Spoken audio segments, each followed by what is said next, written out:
Okay, this is for automatic election. You said, right, you kind of have three issues going on. The first issue is that your teammates have higher standards of your play than you do because they think that since you're fast, that you're much better at soccer than you perceive yourself to be. Let's forget about your teammates and what they think for right now. You mentioned two things, that your ball control could improve, as well as your positioning. One of the things that might really help ball control is this dribbling sequence. It's called the Tom Turnbull dribbling sequence. It goes outside, outside, inside, outside, inside. Then you switch your feet. You go outside, outside, inside, outside, inside. Then back to the other foot. Outside, outside, inside, outside, inside. Outside, outside, inside, outside, inside. The reason why this is so effective is because the sequence is easy to memorize. If it's easy to memorize, that means it's easy to execute.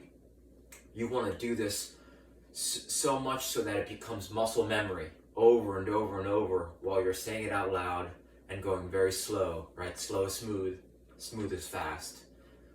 So I want you to do this for a few minutes each day. Outside, outside, inside, outside, inside. Switch foot. Outside, outside, inside, outside, inside. Outside, outside, inside, outside, inside. If you do this over and over and over, you're not going to have to think about dribbling when you're on the field. You're just going to be able to dance around defenders with the ball. The second reason why it's so effective is because it's going to become a connector of other moves, right? So you're going to be able to go outside, outside, inside, outside, scissor, or outside, outside, inside, outside, chop, right? It combines. It's a connector. It's a connector of moves. So those are why it's so powerful. So just do this over and over and over. You could do it before your games, before practice, after games, after your practice. If you're already going to be there, then giving yourself a few extra minutes to do this dribbling sequence, it's really going to help. I promise you. A third way that might take the practice, become more effective with the practice, is investing in a smaller ball. A smaller ball is going to help you adapt. It's going to help your brain. It's that mind-body connection. It's going to help you. A smaller ball, since it's a little bit more challenging than a size 5, if you train with a small ball and then you step on the field and you're playing with a larger ball, the larger ball is going to be easier to manipulate in theory. So that's something that you might want to consider. In terms of positioning, right?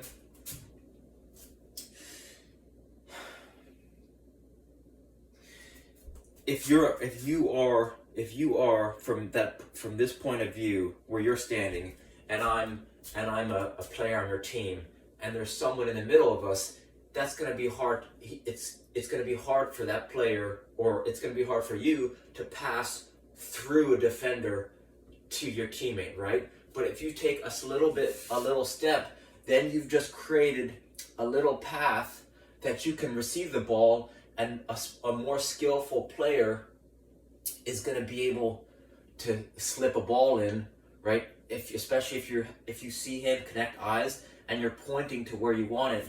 So the trick is, especially if you're playing up top or on the wing, anywhere, matter of fact, you want to make it easy for your teammates. You want to show them an option, and you want to demand the ball if you're in good space. So, right, like there's little pockets of on the field, right? There's little pockets where you could start to just beat, and just a little shifts of your body can open up angles and make it easier for your team to play you the ball. So if there's a defender right there, just a step, right? A little step is going to allow you to open up, and then it's right, open up for them. And then once you open up the pocket, then you can play back to them. You can let it go through your body and start and shift the point of attack to the other way, right? So but it takes that just a little bit of effort of opening it up can really help your teammate out, right? And it's gonna make it so much easier for you guys to attack when you can keep possession and when you just keep effortlessly switching. Like, if you don't focus on scoring goals, but if you just allow your team to keep possession, it's going to make attacking more effectively, because, right, it's going to tire the defense out. I just noticed whenever when we had more possession than the other team, they got tired of defending, and it allowed us to break them down and start to penetrate either through the middle or from the side, right? Those are the two options. And you could say, maybe you could play balls up over top of them. But either way, I just found possessing the ball through their attack was more fun than any other way, frankly, to break down the defenders. But the second thing for positioning that you want to be aware of is that when you're defending, you want to compress and slide to your goal, and when you're attacking, you want to expand and just open up passing lanes and dribbling lanes. And that's all, right? So, let's say you're on the opposite side of the field and their teams, is starting to penetrate on the opposing side. You kind of want to just shift a little bit, shift. You're going to condense and just help, just in case they start to, they penetrate maybe one or two layers of your defense. So they're through the top, right?